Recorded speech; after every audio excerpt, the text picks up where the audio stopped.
سابق وفاقی وزیر اعجاز الحق کا کہنا ہے کہ پاکستان میں مہنگائی کے بحران کو کنٹرول کرنے کے لیے پاکستان میں مالیاتی ایمرجنسی نافذ کرنا ہوگی، جبکہ خطے میں استحکام کے لیے پاکستان کو افغانستان کو تسلیم کرنا ہوگا اور دنیا کو اس بات پہ قائل کرنا پڑے گا کہ وہ بھی افغانستان کو تسلیم کرے تاکہ یہاں کوئی اور بحران سر نہ اٹھا سکے۔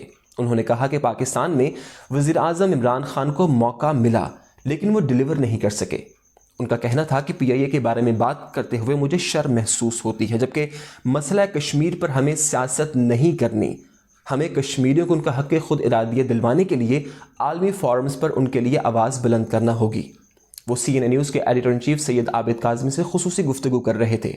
ان کا مزید کیا کہنا تھا، آئیے دیکھتے ہیں۔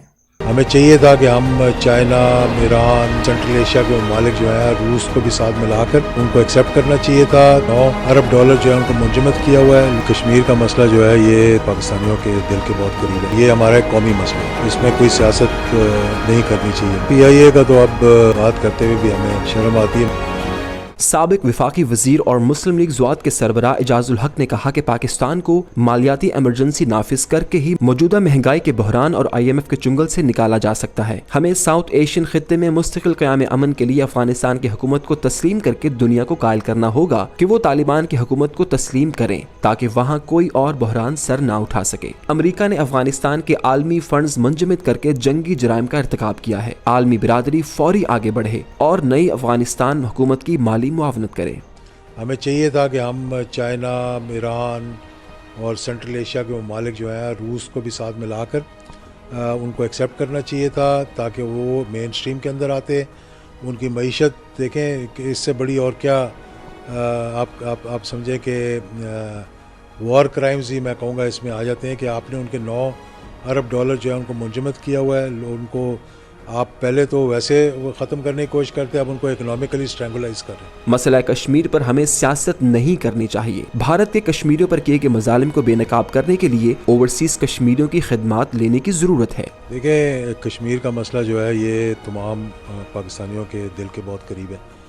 پہلی بات اس میں یہ ہمارا ایک قومی مسئلہ ہے، اس میں کوئی سیاست نہیں کرنی چاہیے۔ میں سمجھتا ہوں تمام جماعتیں آن بورڈ رہے ہیں۔ کشمیر کمیٹی کا بھی یہی کام ہوتا ہے کہ تمام جماعتیں جو پارلیمنٹ کے اندر ہوتی ہیں اس کے اندر موجود ہوتی ہیں، لیکن موجودہ صورتحال میں جو ریاستی دہشت گردی وزیر اعظم مودی کے ہوتے ہوئے وہاں پر ہو رہی ہے وہ آج تک اس کا کوئی پریسیڈنس نہیں ہے، یعنی کہ جس حد تک یہ چلے گئے ہیں اس سے آگے میرا نہیں خیال کہ کہیں جا سکتے تھے۔ وہاں پر جس طرح سے ایک ریاستی دہشت گردی ہو رہی ہے، جب سے یہ پیلٹس استعمال کیے انہوں نے، کہ کیمیکلز استعمال کیے، برہانی جو تھے ان کی شہادت کے بعد، تو تب سے لے کر میں اس سلسلے میں کچھ غیر ملکی دورے بھی کیے سرکاری طور پہ، بیلجیم بھی گیا، پارلیمنٹ، یورپین پارلیمنٹ سے بھی بات چیت کی ہم نے۔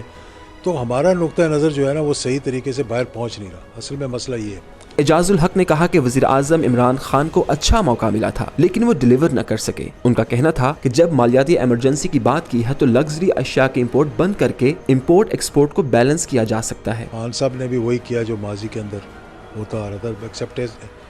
ایکسپیکٹیشنز بہت زیادہ تھیں، نعرے بہت لگائے تھے، باتیں بہت کی تھیں، احتساب سے لے کر اور آپ کو پتا معیشت تک باتیں کی۔ وہی کام کیا جو باقی کر رہے تھے یہاں پہ، وہی لوگوں کو لا کر ساتھ بٹھا لیا جن کو جانتے بھی نہیں تھے، جن کو آپ اپنا چوکیدار بھی نہیں بنانا چاہتے تھے، ان کو ملک کا چوکیدار بنا کے بٹھا دیا۔ تو یہ چیزیں جو ہیں یہ بڑی افسوسناک ہیں کہ بہت سی ایکسپیکٹیشنز تھی لوگوں کی، لیکن اسی چکر میں ہم پھنس گئے۔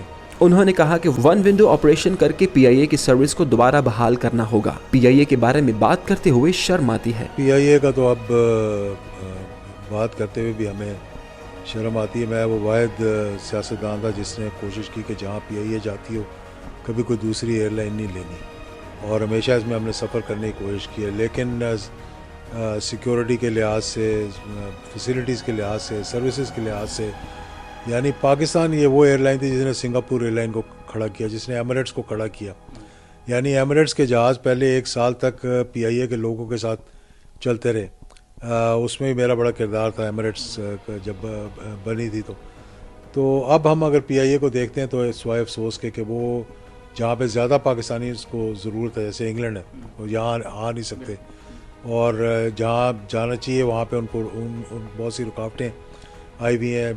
بہت سی ایئر لائنز جو ہیں وہ ہم سے بہت بہتر ہو گئی ہیں جو ہم سے بہت پیچھے تھیں. پاکستان کے بارے میں بات کرتے ہوئے ان کا کہنا تھا کہ اب صرف پاکستان پلان ہی چلے گا. افغانستان اور مقبوضہ کشمیر دونوں اہم ایشوز پر ہم نے کمزوری دکھائی جو ہمارے حق میں نہیں.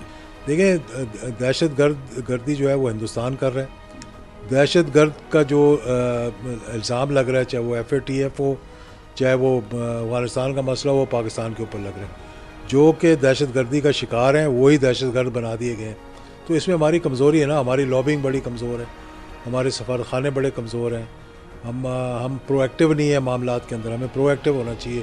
افغانستان کے بارے میں بات کرتے ہوئے ان کا کہنا تھا کہ افغانستان میں خوراک کی کمی سے بحران پیدا ہو جائے گا. انہوں نے کہا کہ مقبوضہ جموں کشمیر پر پاکستان کی ریاستی پالیسی ہے جو کبھی بھی تبدیل نہیں ہو سکتی، لیکن موجودہ دور میں کمزور ضرور ہوئی ہے. ہماری حکومتوں کی طرف سے کمزوری رہی ہے. ماضی کے اندر کشمیر کمیٹی بھی بہت ایکٹیو ہوتی تھی، لیکن یہ پچھلے 8-10 سال سے جو میں دیکھ رہا ہوں، کیونکہ میں ہمیشہ جب بھی پارلیمنٹ میں ہوتا ہوں کشمیر کمیٹی کا ممبر بنتا ہوں، ہم اس طرح سے اس معاملے کو نہیں اٹھا رہے.